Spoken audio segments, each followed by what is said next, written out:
அன்பான உறவுகளுக்கு வணக்கங்க. நம்ம செல்லக்குட்டி ஃபோனில் பார்த்துட்டு இருக்காங்க. சாரதா விஜய்க்கு வண்டி வீடியோ காலில் அப்படியே லைட்டாக அப்படி தெரியாத மாதிரி காமிக்கிறாங்க. விஜய் அதை பார்த்து ரசிக்கிறாரு. நம்மளால ஃபோனை பார்த்துட்டு நம்மளை நினச்சிட்டே இருக்காளா, கரெக்டாக ஃபோட்டோவை தாங்க பார்த்துட்டே இருக்கிறாங்க. விஜயோட ஃபோட்டோ அந்த அம்மு கூட எடுத்தது எல்லாத்தையும் பார்த்துட்டு இருக்காங்க. ஏண்டி எனக்கே தெரியாமல் எனக்கு கல்யாணமா பாலே கில்லாடி தாண்டி நீ அப்படின்னு சொல்லிட்டு செம்ம ஹாப்பியாகிறாரு. தாத்தா வராரு. என்னப்பா என்ன அப்படின்னு கேட்க, தாத்தா உங்கள் பேத்திக்கு மாதிரி உலகத்திலே இல்லாத, என்னடா சொல்ல வர, வெயிட் உலகத்திலே இல்லாத அறிவு களஞ்சியம் தாத்தா உங்கள் பேத்தி. யாரா? என் பேத்தியாச்சே. அதனால தான் நான் அன்னையிலேருந்து விடாப்பிடியாக பிடிச்சி வச்சுக்கிட்டு இருந்தேன். விஜய், காவேரி தாண்டா உன் பொண்டாட்டி, காவேரி தாண்டா உனக்கு எல்லாம் அப்படின்னு நான் சும்மாவா சொன்னேன் அப்படின்னு சொன்ன கையோட அப்படியே முறைக்கிறாங்க விஜய்.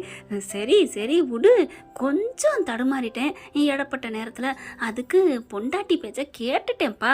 உலகத்தில் பொண்டாட்டி பேச்சை கேட்காதவன் எவனாவது இருக்கானா? அப்பப்போ கேட்காம இருந்தாலும் அப்பப்போ கேட்டு தானப்பா அவன். நீ ஏன் சொல்லு, உன் பொண்டாட்டிக்கா நீ எல்லாம் கேட்பியா கேட்க மாட்டியா? அதை பாயிண்ட்டை நினச்சிட்டு அவன் தாத்தாவும் முறைக்கிறத விடியா அப்படின்னு சொல்ல அப்படின்னு யோசிக்கிறாங்க. ஆமாம் தாத்தா, நீங்கள் சொல்கிறதும் சரிதான். என் பொண்டாட்டி ஏதாவது சொன்னால் எது சொன்னாலும் நான் கேட்பேன் தாத்தா, அவள் கல்யாணத்தை தவிர அப்படி சொல்ல. அப்புறம் நான் என்னடா பண்ணுவேன்? கல்யாணி சொன்னோன்னு நான் கேட்டுட்டேன்டா, புத்தி கட்டுத்தனமா அந்த தாத்தா அப்படின்னு சொல்ல. சரி தாத்தா, பாட்டி நல்லவங்க தான், என் விஷயத்தில் கொஞ்சம் தடுமாறிட்டாங்க. நான் நல்லா இருக்கணும்னு சுயநலம் மட்டும் கூடாதுன்னு இப்போ புரியுதா தாத்தா? புரியுதுடா. என் தாத்தா மாதிரி உலகத்தில் யாருமே இல்லை. என் தாய் தகப்பன் கூட இருந்தேன் தான் என்னை அப்படி பார்த்துருக்க மாட்டாருன்னு பெருமையாக நினச்சிருந்தேன் தாத்தா, பெருமையாக நினச்சிருந்தேன். ஐயோ விடேண்டா அப்படிங்கிறாங்க. சரி விடுங்க. ஐயோ அத்தை என்ன கட் பண்ணிட்டாங்களா அப்படின்னு சொல்ல. கட் பண்ணிட்டாங்க. போச்சா, போங்க தாத்தா அப்படிங்கல. ஏன்டா என்னாச்சு? என் செல்லத்தை நான் ரசிச்சுக்கிட்டு இருந்தேன் அப்படின்னு சொல்லிட்டு இப்போ நான் மறுபடியும் அடித்தா என்ன ஆகும்? ரிங்கில் எதுவும் வச்சுருந்தாங்கன்னா ஐயோ மாட்டிக்குமே அப்படிங்கல. மறுபடியும் கால் வருது. ஐயோ அந்த வந்துருச்சே அப்படின்னு அட்டன் பண்ண. அப்படி பார்க்குறாங்க. ஏண்டி காவேரி என்னடி பண்ணிட்டு இருக்க அப்படின்னு அப்படியே வீடியோ காலில் லைட்டாக ஒன்றும் தெரியாத மாதிரி அவங்க வந்து பவுச்சு மூடுற பவுச்சா செல் இருக்கா, அதனால கன்னத்தில் அப்படியே சொரியிற மாதிரி வச்சுட்டு என்ன பண்ணிட்டு இருக்கேன்? சட்டி பானை செஞ்சுட்டு இருக்கேன். ஐயோ நாளைக்கு சிரிக்கிறேன் காவேரி அப்படின்னு சாரதா சொல்ல. பார்த்தீங்களா தாத்தா, அந்த காவேரிக்கு எங்கேருந்து இவ்வளோ அறிவு கடல் வந்துச்சுன்னு பார்த்தா அதை விட பெரிய உலகமே அங்கே என் மாமியாட்ட இருக்குது தாத்தா அப்படிங்கிறாங்க. சரி விடுடா பார்ப்போம் கேட்போம், சத்தம் போடாத அப்படின்னு சொல்லிட்டு பார்க்குறாங்க. அப்புறம் என்னம்மா சும்மா ஏதாவது சொல்லிக்கிட்டு அப்படின்னு சொல்லிட்டு கீழே பார்த்தா, சரிடி வா வந்து சாப்பிடுவா, அதெல்லாம் ஒன்றும் தேவையில்லை. ஏன்டி இப்படி இருக்கிற? நீ எதுக்கு இப்படி பக்கத்தில் வரேன்னு எனக்கு தெரியும். எதுக்குடி வர்றேன்? மாப்பிள்ளை எப்படி இருக்காரு, மாப்பிள்ளை ஃபோட்டோ கேட்கணும், மாப்பிள்ளை பேரை கேட்கணும், ஊரை கேட்கணும், அதான் நீ சொல்லிட்டியடி, எனக்கு தான் எல்லாம் தெரியுமே. எனது தெரியுமா? என்னம்மா சொல்கிற? அடியே நீ ஏன்டி பதட்டப்படுற? நீ விருமாண்டின்னு இப்போ தானடி பேர் சொன்ன. ஓ விருமாண்டி பேர் மட்டும் தெரியும். ஆமாடி. அந்த வீங்கிற பேர் தெரியும். ஆமாடி வி மட்டும் தாண்டி தெரியும். வீக்கா நல்லா இருக்குல்ல அம்மா. ஐயோ அப்படின்னு சொல்லிட்டு நினச்சிட்டு ஓகே அப்படிங்கிறாங்க. ஏய் செல்லம், இனிமேல் நான் கேட்க மாட்டேன்டி. அவர் ஊர் என்ன பேர் என்ன அதான் பேர் சொல்லிட்டேனே. சரி அது எங்கே இருக்காரு அப்படிலாம் கேட்கவே மாட்டேங்க காவேரி. ஏன் அப்படின்னு கேட்க, என்னடி நீ கேட்டாலும் கேட்குறேங்கிற, கேட்காட்டினாலும் ஏன் கேட்குறேன்னு சொல்கிறேன். இப்போ நான் கேட்டால் மட்டும் சொல்ல போறியா என்ன? நோ மம்மி, நோ நெவர், நான் சொல்ல மாட்டேன் அப்படிங்கிறாங்க அடிச்சு காவேரி. அதுக்கப்புறம் எல்லாத்தையும் காமிச்சிட்டு எப்படிங்கிற மாதிரி மண்டே ஆட்டுறாங்க. அப்படின்னு இங்கே பார்க்குறாங்க. அது சரி காவேரி, உன் கல்யாணத்துக்கு நம்ம விஜய் தம்பி வருவாரா என்ன அப்படி போடுறா அட்ரஸக்க. பார்த்தீங்களா தாத்தா, என் அத்தைய எப்படி கேள்வி மடக்குறாங்க பாரு.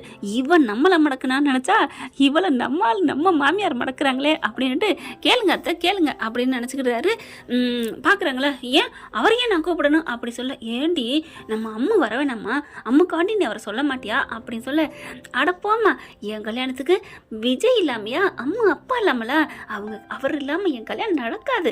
அதனால அவருக்கு கண்டிப்பாக நான் சொல்லுவேம்மா. நீ வாம்மா வெத்தலை பாக்கு வச்சு வளைக்கணும்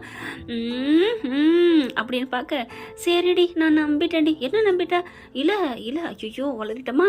இல்லடி என்னை கூட்டிகிட்டு போகிறேன்னு சொன்னில, அதை நம்பிட்டேன்னு சொன்னேன். ஏம்மா நான் உன்னை கூட்டிட்டு போக மாட்டேனா? கூட்டிகிட்டு போவேன். அப்புறமா அம்மா எதுக்கு நீ வந்தால் ஏதாவது பேசுவ அப்படின்னு என்னை கழட்டி விட்டு போனாலும் போவில்லடி அதுக்காகத்தான் சொன்னேன், வேற ஒன்றும் இல்லை காவேரி அப்படிங்கிறாங்க.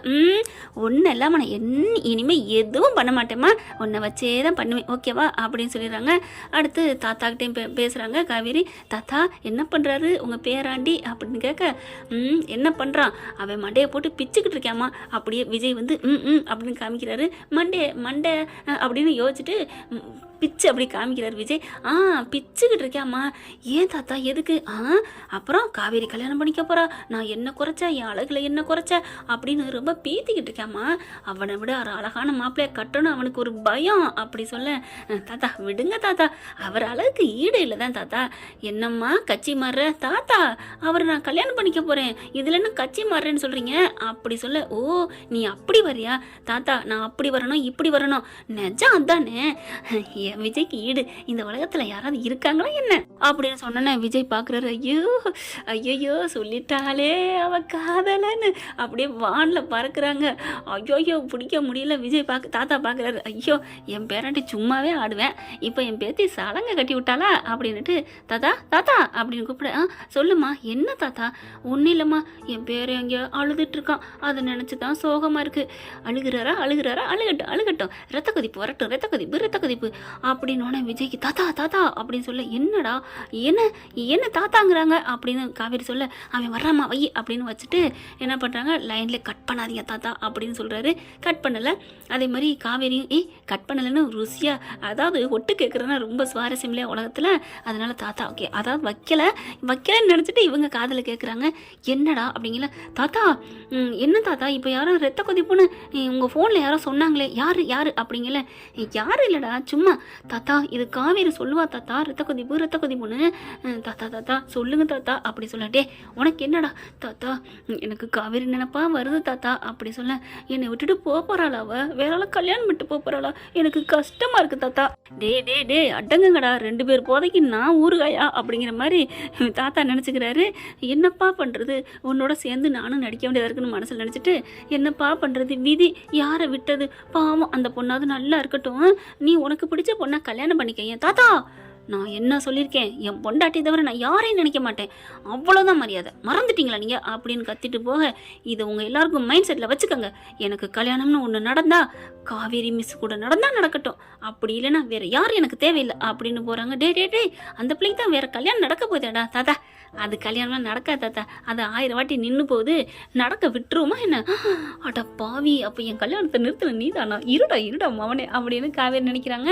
ஐயோ லைனில் இருக்க தெரியாமல், என்னடா தெரியும் தாத்தா அப்படின்ட்டு, இங்கே பாருங்க தாத்தா, நான் கல்யாணம்னு பண்ணால் நான் காவேரி தான் பண்ணுவேன், அது யாரை கல்யாணம் பண்ணாலும் சரி ஆண்டவன் இருக்கான் தாத்தா, நல்லவங்கள கைவிட மாட்டான். தாலி கட்ட போகிற அந்த நிமிஷத்தோட அந்த கையில் மேலேருந்து ஏதாவது ஒன்று விழுந்து அந்த தாலி பறந்து அந்த தாலி என் கைக்கு வந்து நான் அப்படி பாஞ்சு போய் என் செல்ல குட்டி காவேரி கழுத்தில் நான் கட்டுவேன் தாத்தா தாலி அப்படிங்கிறாங்க. எங்களோட காதலுக்கு யாரும் போட முடியாது வேலி, இதுதான் இனிமே என்னோட ஜோலி அப்படின்னு போக, ஏன்டா டிஆர் படம் எதுவும் பார்த்தியா? ஆனால் போங்க தாத்தா, காதல் வந்துட்டாலே அடுக்குமொழி அடுக்கடுக்கா வந்துட்டு இருக்கும் தாத்தா, நான் வீடு கட்டுற அடுக்கடுக்கு மாடி கட்டட மாதிரி. ஐயோ என் பேரனுக்கு பைத்தியமாகறானே, விடுங்க தாத்தா ஃப்ரீயாக விடுங்க அப்படின்னு விஜய் போகிறாங்க. அதுக்கப்புறம் ஃபோன் எடுத்து வச்சுட்டு, கேட்டியாம்மா அவன் என்ன சொன்னான்னு? கேட்டேன் தாத்தா கேட்டேன், பாவம் அவர் என் மேலே எவ்வளோ உயிராக இருக்காரு, ஆனால் கேட்டா நான் என் பொண்டாட்டி தவிர நான் யாரையும் லவ் பண்ண மாட்டேன் அப்படிலாம் சொன்னார் தாத்தா அப்படின்னு சொன்னேன். இப்போ உன்னத்தான் சொல்கிறான், அது எங்கே புரியுது இந்த மக்குக்கு அப்படின்னு நினச்சிட்டு, இப்போ என்னம்மா பண்ணுறது, என் பேராண்டிட்ட உண்மையை சொல்லிடுவா தாத்தா, அந்த காரியத்தை மட்டும் கெடுத்துறாதீங்க தாத்தா, நான் ஃபைனல் ஒரு இது வச்சுருக்கிறேன், அதை மட்டும் நீங்கள் கெடுத்துறாதீங்க, கடைசி நேரத்தில் ஒன்று இருக்குது அவருக்கு இருக்குது, ஏம்மா என் பேரன் எதுவும் கழட்டி விட்டுற மாட்டியே, என்ன எதுவும் ஏமாத்துற மாதிரி. தாத்தா என்ன தாத்தா, நான் யாரையுமே நம்பாம உங்களை நம்பியிருக்கேன்னா நீங்கள் கரெக்டாக உங்கள் பேரனுக்காக உயிரை கூட குடிப்பீங்கன்னு எனக்கு தெரியும், அவரை நான் கட்டிக்க போகிறேன்னு சொன்னால் நீங்கள் எனக்காக நிற்பீங்கன்னு உங்ககிட்ட நான் மனசார உண்மையை சொல்லியிருந்தோம். போங்க தாத்தா. சரி ஒன்றும் இல்லைம்மா, நம்ப முடியலம்மா யாரையுமே அப்படின்னு சொல்ல, நீங்கள் யாரையும் நம்பாட்டியும் பரவாயில்ல தாத்தா, இந்த காவிரியை நம்புங்க, காவிரியை நம்பினார் கைவிடப்படார் அப்படின்னு சொல்ல விஜய் வந்து நிற்கிறாரு. ஆர்வக்காரர் என்னம்மா பேசுதுன்னு, ஏன்டா நீ இன்னும் போகலையா அப்படின்னு. சரிம்மா பாய்மா வச்சிட்றேன். வச்சிட்றேன் தாத்தா. அப்புறம் உங்கள் பேரனுக்கு நான் குட் நைட் சொன்னேன்னு சொல்லிடுங்க. குட் நைட்டா? என்னம்மா சொல்கிற? ஏன் தாத்தா குட் நைட் பிடிக்காதா? பிடிக்கும். எதுக்கு திடீர்னு அவள் பேசுகிறா அப்படின்னு கேட்டான்னா நான் என்ன சொல்கிறது? ஏதோ ஞாபகம் வந்துச்சு, கல்யாணம் பேசி முடிச்சிட்டோம், மாப்பிள்ளைலாம் வந்துருச்சுடா, அது என்கிட்டே தாண்டா அந்த பிள்ளை சொல்லுதுன்னு சொல்லுங்க தாத்தா. சரிம்மா சொல்லிடுறேம்மா. அப்புறம் இன்னொன்று சொல்லிடுங்க தாத்தா. என்னம்மா? ஐ லவ்னு சொல்லணுமா? தாத்தா அதெல்லாம் நான் கல்யாணத்துக்கு அப்புறம் நான் சொல்லிக்குவேன். பத்திரமா தூங்குடா, எதையும் நீ நினைக்காதடா, உங்களுக்கு நல்லதே நடக்குன்னு சொல்லுங்க தாத்தா. சொல்லிடுறேம்மா சொல்லிடுறேன் அப்படின்னு வைக்க, பாய் தாத்தா, பாய்டு செல்லம் அப்படின்னு சொல்ல, லவ் யூ தாத்தா, லவ் யூ தாத்தான்னு அவர் வச்ச கையோட காவேரி வச்சிடுறாங்க. இங்கே விஜய்க்கு அப்படியே விக்கல் வந்தால் எப்படி இருக்கும் அந்த மாதிரி நிற்கிறாங்க. இங்கே தாத்தா திரும்புறாரு யதார்த்தமா. விஜய் பார்த்தோன்னே, டேய் என்னடா ஆச்சு தாத்தா? அவள் லவ் யூ சொல்கிற அளவுக்கு நீங்கள் அவள் மனசில் இடம் பிடிச்சிட்டிங்களா அப்படின்னு கேட்க, டே யாரா நீ? அவளுக்கு தான் என்னை ரொம்ப பிடிக்குமேடா. அப்படியா தாத்தா? அப்படி தான். எப்போ இருந்து தாத்தா பிடிக்கும்? கல்யாணம் பண்ண நாள்லேருந்தே பிடிக்கும்டா. வந்தீங்களா வலிக்கு அப்படின்னு நங்குன்னு கொட்டுறாரு. என்னடா தாத்தாவை கொட்டுற? அப்புறம் என்ன, பொய் சொல்கிறதுக்கு பொருந்தமாக சொல்ல வேணாம். என்னடா சொல்கிற? அவளுக்கு தான் நினைவே இல்லையே. ஒன்றா இருந்துரியாது, என்ன இருந்துரியாது, உலகமே இருந்துரியாதுன்னு 2 வருஷம் நினைவு எல்லாத்தையும் மறந்து போய் நிற்கிறான். இதில் தாத்தாவை பிடிக்குமா? அது நினைவு இருந்தால் நீங்கள் சொன்னதை நான் ஒத்துக்கிறேன், இப்போ எதுவுமே இல்லையே அப்படின்னு சொன்னேன். ஆமாம்ல, சரிடா இப்போ என்ன? இப்போ நீ தானே சொன்ன என்னை பிடிச்சிருக்குன்னு. சொன்னேன் தாத்தா, அதுக்கான காரணம் என்ன? என்ன என்ன என்ன? அவள் இந்த இதுலேயும் சுயநினைவு இல்லாமல் இருக்கலையும் உங்கள் மேலே பிடிச்சி ஐ லவ் யூன்னு சொல்கிற அளவுக்கு வந்திருக்கானா? உங்களை அந்த அளவுக்கு நேசிக்கிறான்னு நினைக்கிறேன் தாத்தா. டே டே டே டேய் தாத்தா, என்ன டே டே டேன்னா நான் என்னமோ சந்தேகப்பட்டு சொன்ன மாதிரி உங்களை அவ்வளோ நேசிக்கிறா தாத்தா. நீங்கள் அவன் மனசில் இடம் பிடிச்சிட்டீங்க. நம்பி ஒரு கல்யாண ரகசியத்தையே உங்கள்கிட்ட நம்பி சொல்கிறானா? யாழ் உங்கள் மேலே எப்படி இருக்கிறா பாருங்க. சுயநினைவுக்கு முன்னும் பின்னும் உங்கள் மேலே பக்தியோடு இருக்கா தாத்தா. ஆனால் அந்த பாதகத்தை பிரித்து எங்களை பாதகத்தை பண்ணிட்டீங்களே தாத்தா அப்படின்னு சொல்ல, டேய் மறுபடியும் ஆரம்பிச்ச இடத்துக்கே வந்துட்டியாடா, என்ன ஆளை விட்றா, கல்யாணி வாமா அப்படின்னு ஒரு வாட்டுக்கு ரூம்குள்ளே போக, என்னது கல்யாணியா?